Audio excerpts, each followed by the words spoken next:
Hello student, स्वागत है आप सभी का सारन गुरु के डिजिटल प्लेटफॉर्म पे। मैं गौरव सिन्हा, आपका केमिस्ट्री टीचर। जैसा कि पिछले वीडियो में हम लोगों ने हेनरीज लॉ के बारे में डिस्कस किया था, आज हम लोग राउल्ट्स लॉ पढ़ने जा रहे हैं। ठीक है, हेनरीज लॉ के बारे में आपने अगर नहीं अभी तक वीडियो देखा है तो आप जाके देख लेंगे। आज की क्लास में हम लोग राउल्ट्स लॉ के बारे में बात करेंगे।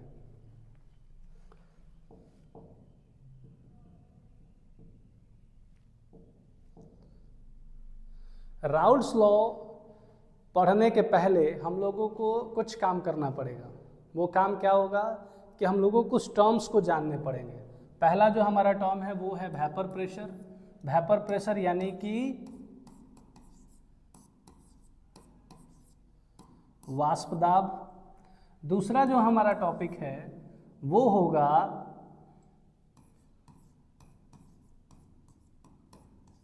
वोलेटाइल एंड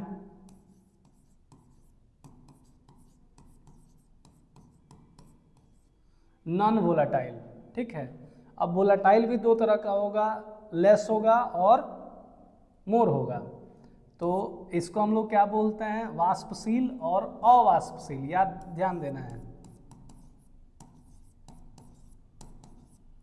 वाष्पशील और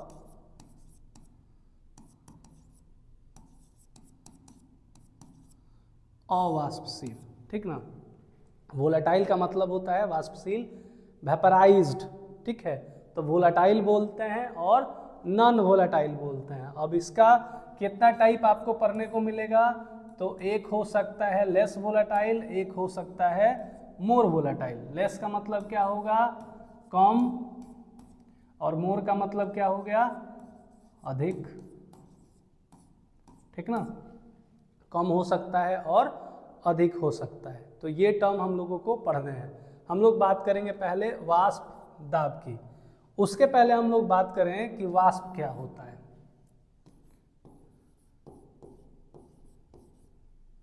वेपर, वेपर को क्या बोलते हैं, वाष्प। तो ये है क्या, तो ये एक तरह से अगर हम लोग देखें तो ये जो हमारा लिक्विड सॉल्यूशन है, लिक्विड है, उसको जब हम बॉइलिंग पॉइंट पे अगर हीट करते हैं तो उसका जो गैसियस फॉर्म होगा उसी को हम लोग क्या बोलते हैं, वाष्प बोलते हैं। ठीक ना, तो द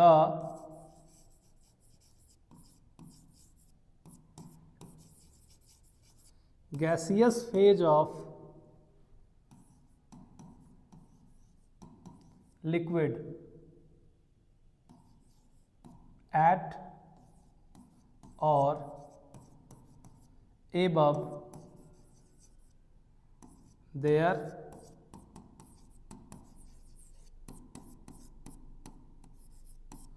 बॉइलिंग पॉइंट। बहुत सिंपल है, समझाने वाले लोग कई तरह की बातों को समझा सकते हैं, लेकिन सबसे आसान यही होता है कि गैसियस फेज, यानी कौन सा फेज, गैसीय अवस्था। किस पे, तो लिक्विड एट और एबव देयर बॉइलिंग पॉइंट, यानी कि उसके क्वथनांक से, या तो क्वथनांक पे चाहे क्वथनांक से ज़्यादा तापमान पे जो उसका गैसियस फेज आता है किसी लिक्विड का, उसी को क्या बोलते हैं, उसका वाष्प बोलते हैं। ठीक, अब वेपर प्रेशर किसको बोलते हैं, वाष्प दाब किसको बोलते हैं, तो जो वेपर प्रेशर है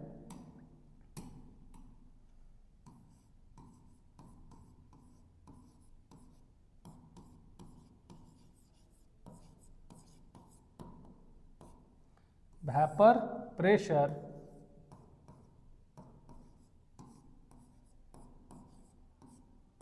वाष्प दाब, ये छोटे छोटे टर्म्स समझने ज़्यादा ज़रूरी हैं। यही टर्म्स अगर नहीं समझ में आता है तो ये टॉपिक भारी बन जाता है। तो वाष्प दाब का मतलब क्या हो गया,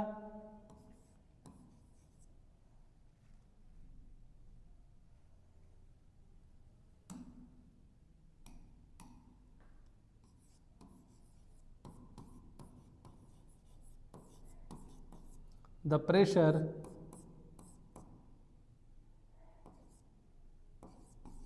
exerted on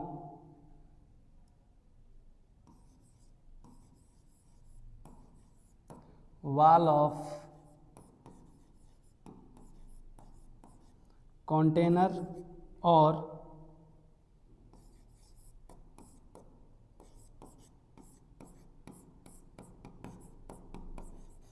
after collision of its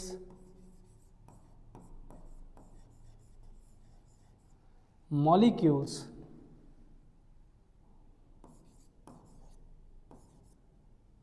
by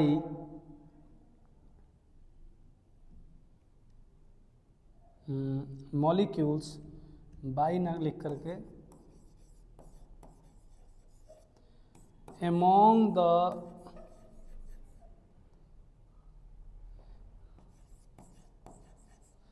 gaseous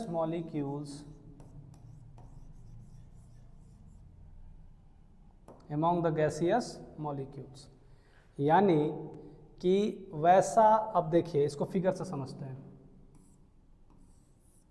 हमारे पास एक कंटेनर है, इसमें गैस के पार्टिकल्स हैं।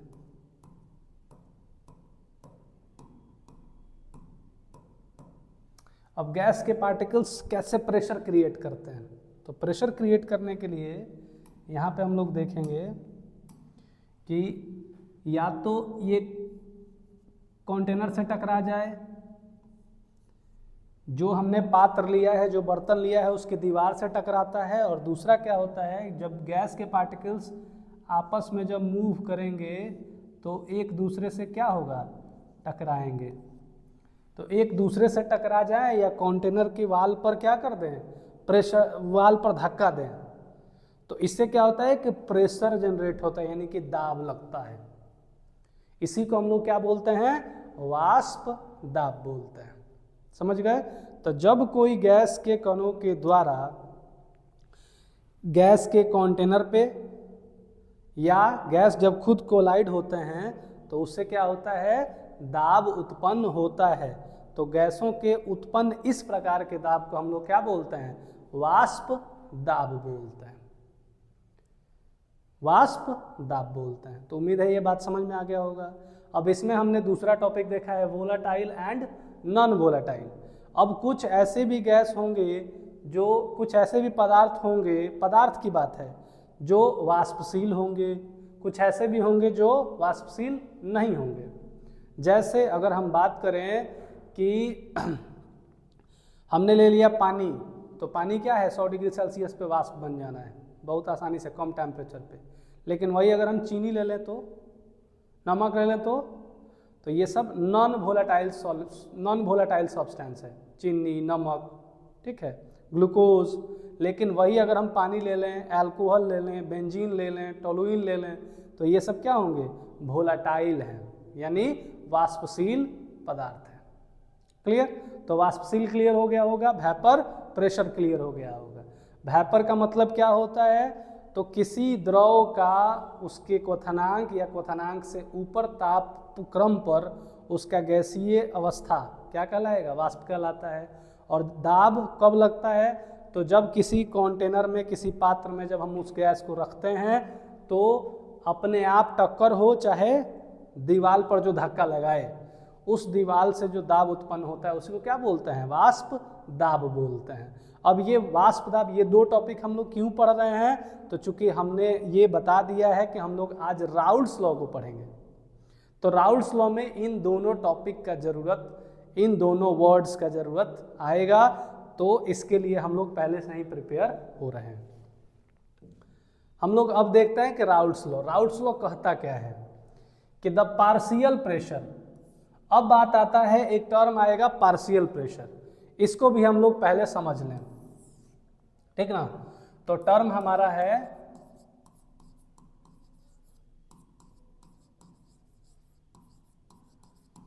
पार्शियल प्रेशर, बहुत इंपॉर्टेंट। हिंदी इसका होता है आंशिक दाब।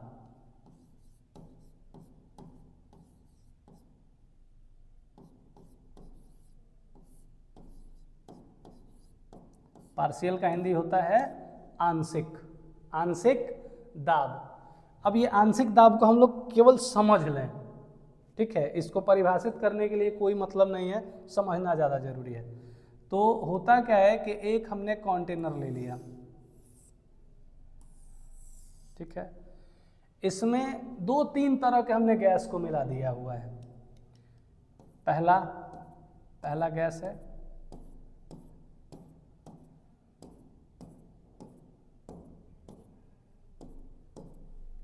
दूसरा गैस लेते हैं,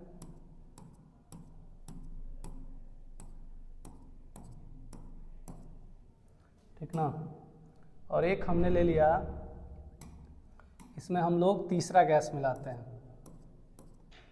3 तरह के हमने गैस को इसमें मिला दिया। अब ये तीनों गैस कुछ ना कुछ तो प्रेशर लगाएंगे, तो इसमें ये ध्यान देना है कि जो हमारा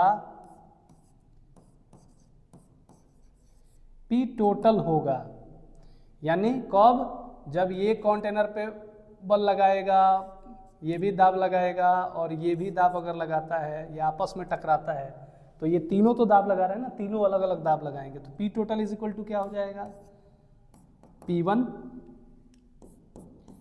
प्लस P2, और एक हमने किस कलर को लिया था, पीला कलर को, तो ये हो जाएगा प्लस पीला।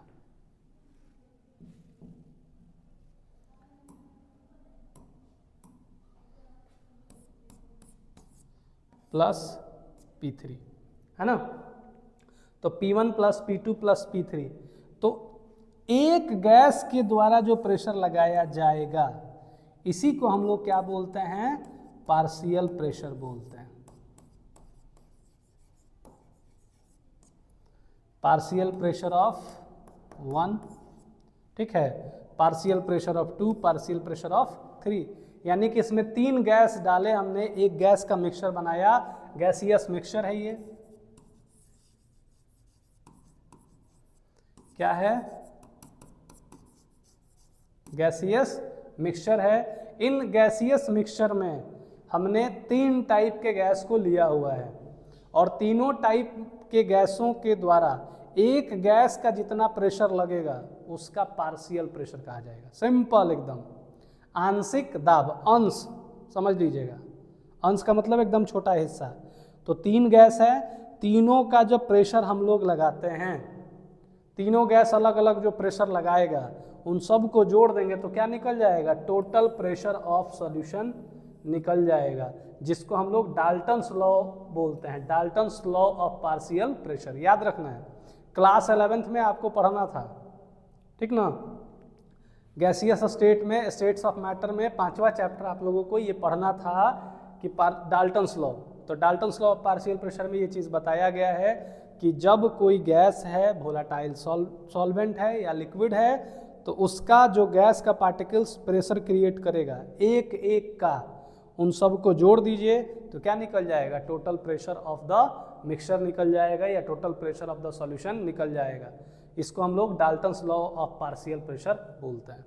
तो उसी के बेस पे हम लोग देखें यहाँ, तो राउल्ट्स लॉ कहता है कि the partial pressure of each component, ठीक, of the solution is directly proportional to its mole fraction present in the mole fraction present in solution। यानी अब देखते हैं हम लोग इसको इमेज के थ्रू, हम लोग इसी लाइन को समझेंगे। उम्मीद है कि ये बात समझ में आ गया होगा। हम लोग यहाँ इसको इरेज करते हैं।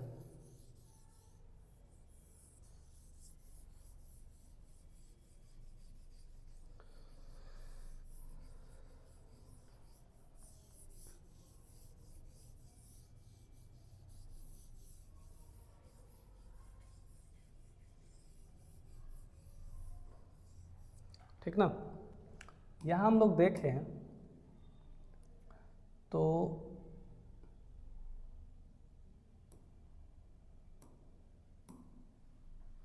कह रहा है कि एक गैस हमने लिया है, ध्यान से देखिएगा, दोनों क्या होना चाहिए, वोलेटाइल होना चाहिए। हाँ, अब राउल्ट्स लॉ के पहले एक चीज़ हम लोग देखें कि राउल्ट्स लॉ जो है लिक्विड इन लिक्विड सॉल्यूशन के लिए है, लिक्विड इन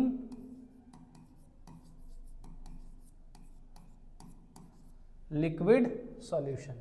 यानी कि अगर हम लोग देखिएगा तो यहाँ लिक्विड जो है, सॉल्यूट जो है वो लिक्विड होगा, और जो सॉल्वेंट होगा वो भी क्या होना चाहिए, लिक्विड ही होना चाहिए। ये भी लिक्विड सॉल्यूशन का ही है, लेकिन हमने हेनरीज लॉ पढ़ा था गैस इन लिक्विड, और राउल्ट्स लॉ पढ़ेंगे लिक्विड इन लिक्विड। क्लियर? तो सॉल्यूट भी यहाँ लिक्विड है और सॉल्वेंट भी यहाँ क्या है, लिक्विड है। तो उसके कंडीशन में हम लोग पढ़ रहे हैं, और दोनों का दोनों क्या होना चाहिए, वोलाटाइल होना चाहिए। क्या होना चाहिए, वोलाटाइल होना चाहिए। अब वोलाटाइल का मतलब क्या, वाष्पशील होना चाहिए। हो सकता है कि कोई कम हो सकता है कि कोई ज्यादा हो। क्लियर? लेकिन यहां हम लोग ऑलमोस्ट सिमिलर वोलाटाइल मान के चलते हैं। तो करता क्या है कि एक कंटेनर हमने ले लिया, ठीक है। अब कंटेनर में हमने लिक्विड ले लिया है, ठीक है। इसमें वेपर बनाने की एबिलिटी है,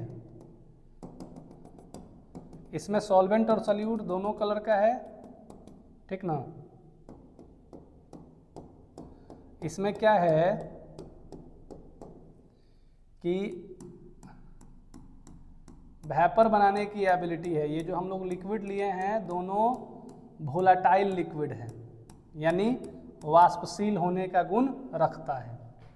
तो ये कह क्या रहा है कि अगर इस सॉल्यूशन में दो कंपोनेंट हैं, कंपोनेंट 1 और कंपोनेंट 2, यानी कि दो पार्ट है, एक सॉल्यूट है और एक क्या है, सॉल्वेंट है।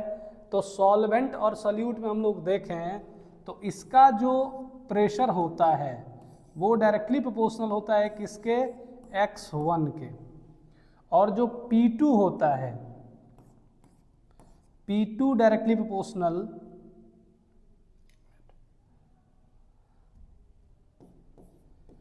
P2 डायरेक्टली प्रोपोर्शनल किसके हो जाएगा, x2 के।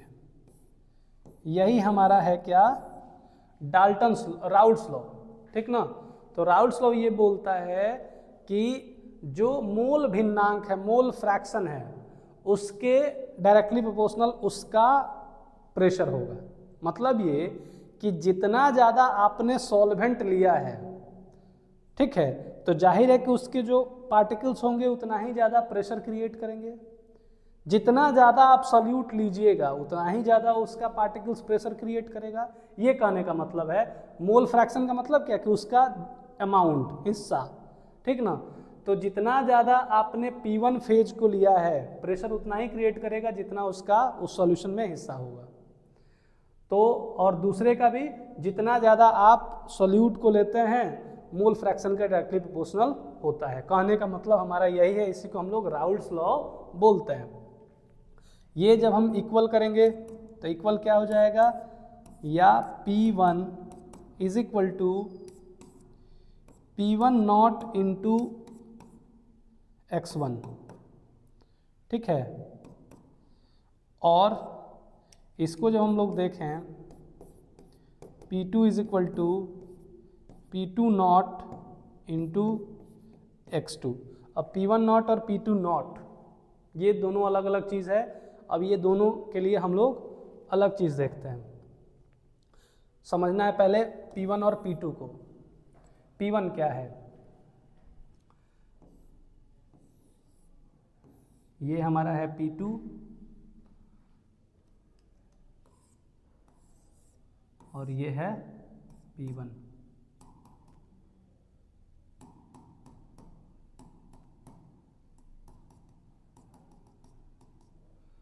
लिक्विड स्टेट में है,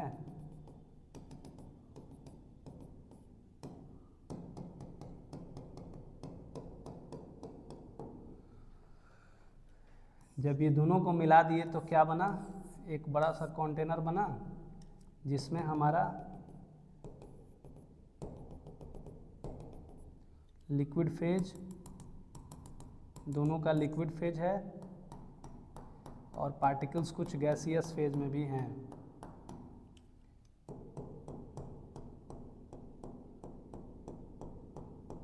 अब देखिए, यहां जो प्रेशर लगेगा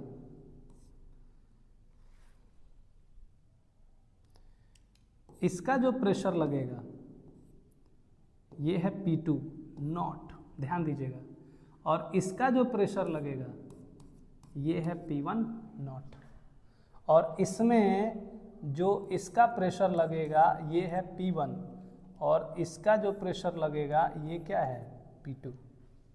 क्यों? अब यहाँ पे हमने ये मान लिया कि ये है सॉल्वेंट और ये हमने ले लिया सोल्यूट, है ना, और ये क्या हो गया मिक्सचर बोलिए या सॉल्यूशन बोलिए। अब P1 नॉट और P2 नॉट कुछ समझ में आ रहा है? P1 नॉट मतलब कि केवल और केवल सॉल्वेंट है उस कंडीशन में जब उसमें सॉल्यूट मिला हुआ नहीं है, यानी कि प्योर स्टेट, यानी एकदम सॉल्वेंट अभी प्योर स्टेट में है उसका वेपर प्रेशर। सॉल्यूट जब प्योर स्टेट में है उसका vapour pressure P2 not, solvent जब प्योर स्टेट में है उसका vapour pressure P1 not. Pure state में अभी मिला हुआ नहीं है, जब मिल गया तो P1 और P2 हो गया, क्योंकि वो गुण अब पहले जैसा नहीं रहेगा। अब आपको लगेगा कि पहले जो शुद्ध अवस्था में था अब बाद में जब आया तो क्या हो गया, ये हो सकता है कि कम हो जाए, हो सकता है कि ज़्यादा हो जाए। कैसे? तो अब आप समझिए इस बात को। अब मान लीजिए कि दो लोग हैं, दोनों लोग सेम भागने वाले हैं। सेम भागने वाले हैं इसका मतलब क्या है कि दोनों का स्पीड एक ही होगा? नहीं होगा। दोनों भागने वाले हैं मतलब मान के चलिए कि दोनों वोलेटाइल हैं, लेकिन दोनों एक जैसे धावक नहीं हो सकते हैं, उनमें कुछ ना कुछ अंतर जरूर होगा। कोई हो सकता है कि 11 मिनट 11 सेकंड 12 सेकंड में 100 मीटर क्रॉस करता हो, कोई 14-15 सेकंड में क्रॉस करता हो 100 मीटर।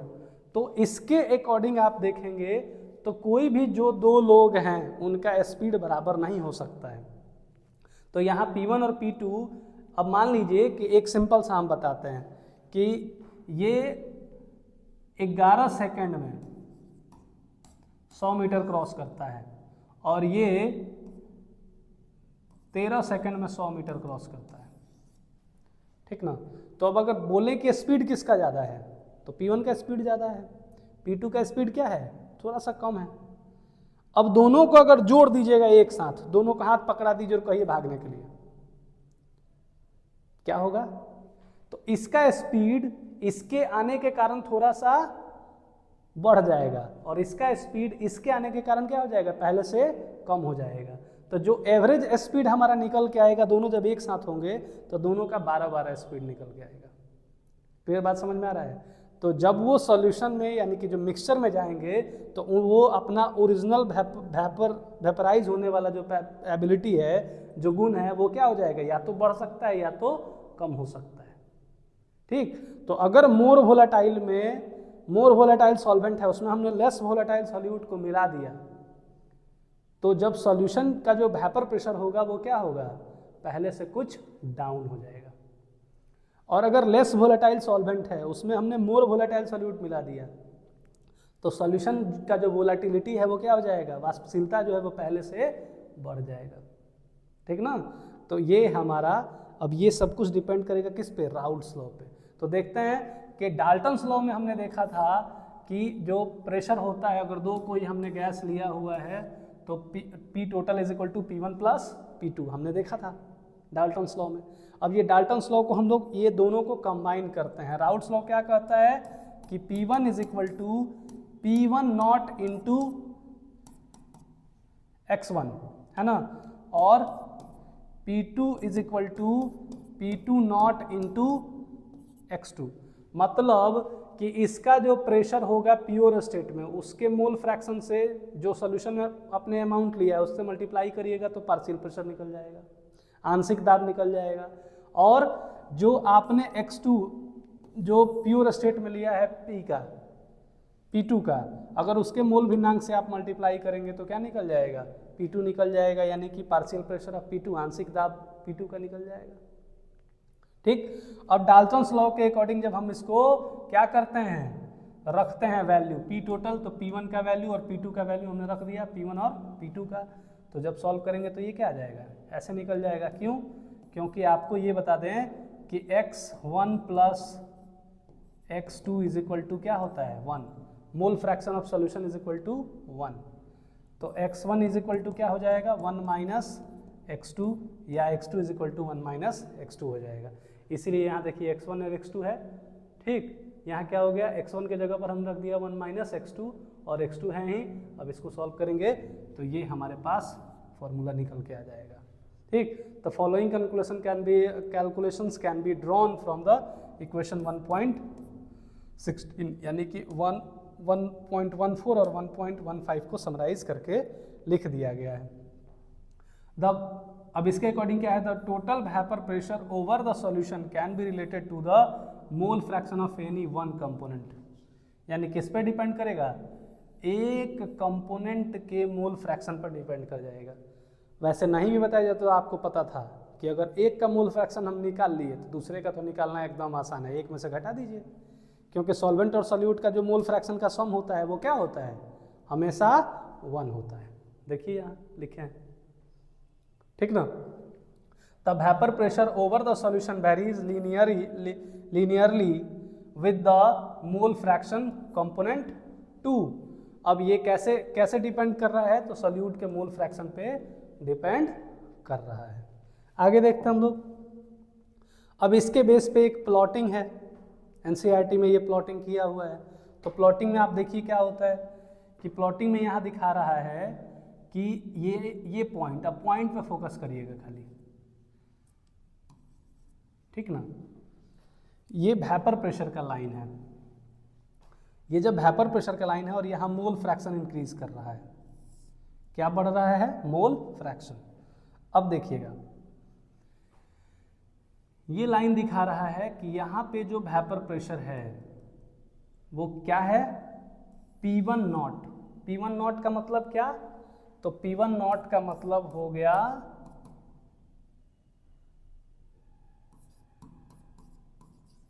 VP ऑफ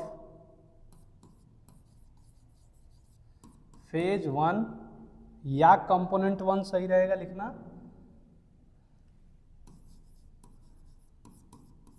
अगर हमने 1 को सॉल्वेंट माना है तो 1, 2 को अगर सॉल्यूट माना है तो कोई दिक्कत बात नहीं है। तो वेपर प्रेशर ऑफ कंपोनेंट 1 इन किस में, प्योर स्टेट में, ठीक ना, P1 not.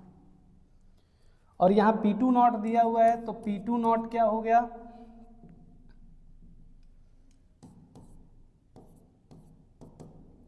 Vapour pressure of component 2 in pure state, ठीक ना। अब ये P1 दिखा रहा है, देखिएगा इसको ठीक से, ये दिखा रहा है कि अगर x1 हमारे पास 1 हो गया तो हमने एक चीज देखा है कि x1 plus x2 is equal to 1 होता है। तो अगर x1 इज इक्वल टू 1 हो गया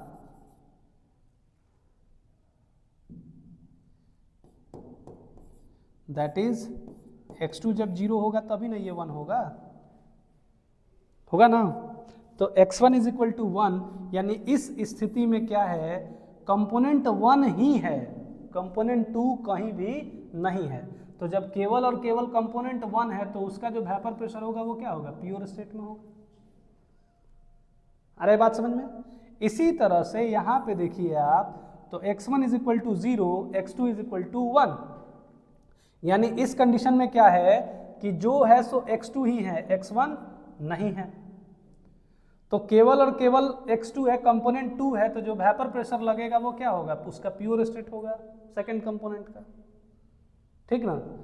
अब एक चीज आप देखिए कि यहाँ क्या हो गया, x2 का मोल फ्रैक्शन ऐसे इंक्रीज कर रहा है, x1 का घट रहा है और x2 का बढ़ रहा है, ग्राफ दिखाने के लिए। अब इसका जो रिजल्टेंट होगा वो हमने देखा है, P1 प्लस P2 का ये लाइन होगा, और धीरे धीरे धीरे धीरे यहाँ देखिए x1 क्या हो रहा है, x1 x यहाँ से धीरे धीरे x2 जो है वो धीरे धीरे 0 से क्या हो गया, बढ़ के चला गया 1 पे, और यहाँ से धीरे धीरे धीरे धीरे x1 क्या हो रहा है, बढ़ते बढ़ते बढ़ते बढ़ते x1 यहाँ बढ़ा और x2 इधर बढ़ रहा है। तो जो पार्शियल प्रेशर लगेगा किसी भी पॉइंट पे हो सकता है, तो ये क्या हो जाएगा P1, और किसी भी पॉइंट पे जो लगेगा वो क्या हो जाएगा P2, और जो रिजल्टेंट होगा वो क्या हो जाएगा P टोटल। अब यहाँ पे एक आप देख के ये बता सकते हैं कि सॉल्वेंट अगर कंपोनेंट 1 और कंपोनेंट 2 में मोर वोलेटाइल कौन है,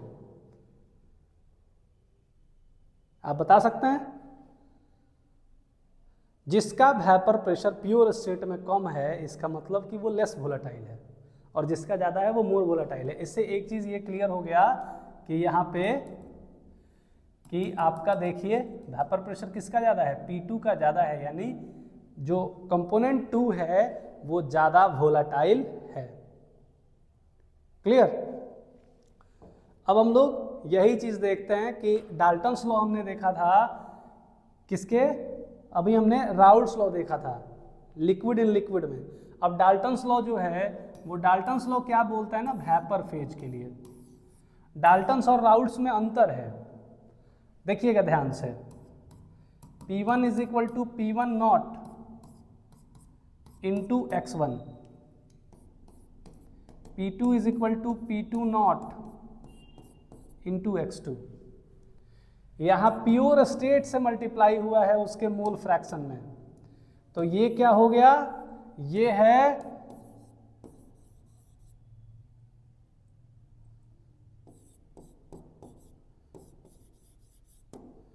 राउल्ट्स लॉ, है ना। ये क्या हो गया राउल्ट्स लॉ। और यहाँ पे P टोटल से जब हम मल्टीप्लाई करते हैं उसके मोल फ्रैक्शन में तो ये क्या बन जाता है डाल्टन्स लॉ। और ये ध्यान देना है कि ये जो है डाल्टन्स लॉ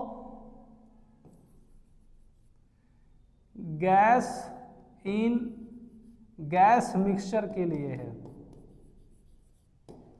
और ये राउल्ट्स लॉ जो है वो किसके लिए है, लिक्विड इन लिक्विड सॉल्यूशन के लिए। तो डाल्टन्स और राउल्ट्स में बच्चे का हमेशा कंफ्यूज हो जाते हैं कि क्या है, तो ये गैसियस मिक्सचर के लिए है डाल्टन्स लॉ, और ये लिक्विड इन लिक्विड के लिए है Raoult's law. Clear. Raoult's law में हम लोग मोल फ्रैक्शन का मल्टीप्लिकेशन उसके प्योर स्टेट के वेपर प्रेशर से करते हैं, और डाल्टन्स लॉ में उसके मोल फ्रैक्शन, ये भी क्या है, ये मोल फ्रैक्शन ही है, मोल फ्रैक्शन ऑफ कंपोनेंट 1 और मोल फ्रैक्शन ऑफ कंपोनेंट 2, लेकिन किस फेज में, गैसियस फेज में, वेपर फेज में। और लेकिन ये किस में है, लिक्विड फेज में होना चाहिए। तो liquid liquid, liquid in liquid Raoult's law, gas in gas Dalton's law. इसमें हम लोग P टोटल से उसके मोल फ्रैक्शन में मल्टीप्लाई करके पार्शियल प्रेशर निकालते हैं, और इसमें उसके प्योर स्टेट से मल्टीप्लाई करके उसके मोल फ्रैक्शन में हम लोग उसका पार्शियल प्रेशर निकालते हैं। क्लियर। तो उम्मीद है कि आपको डाल्टन्स लॉ, राउल्ट्स लॉ ये ज़्यादा बेहतरीन तरीके से समझ में आया होगा। अब इसके बाद आप कोई भी बुक निकालिए, कोई भी टाइप का क्वेश्चन बनाइए, क्वेश्चन आराम से आप सॉल्व कर सकते हैं। ये जो टॉपिक है राउल्ट्स लॉ से हर एक साल क्वेश्चन आया है, हर एक साल, वो चाहे शॉर्ट क्वेश्चन हो या लॉन्ग हो, MCQ तो इससे रिलेटेड रहता ही रहता है, ठीक ना। तो ये केवल राउल्ट्स लॉ आज का टॉपिक जो क्लियर हुआ, आज ये आप वीडियो देख लें तो आप 2 से 3 नंबर, हो सकता है कि लॉन्ग क्वेश्चन में आ जाए तो 5 नंबर भी आप एकदम फिक्स कर सकते हैं। ओके, तो मिलते हैं हम लोग अगले क्लास में। Keep happy, keep smile. Thank you.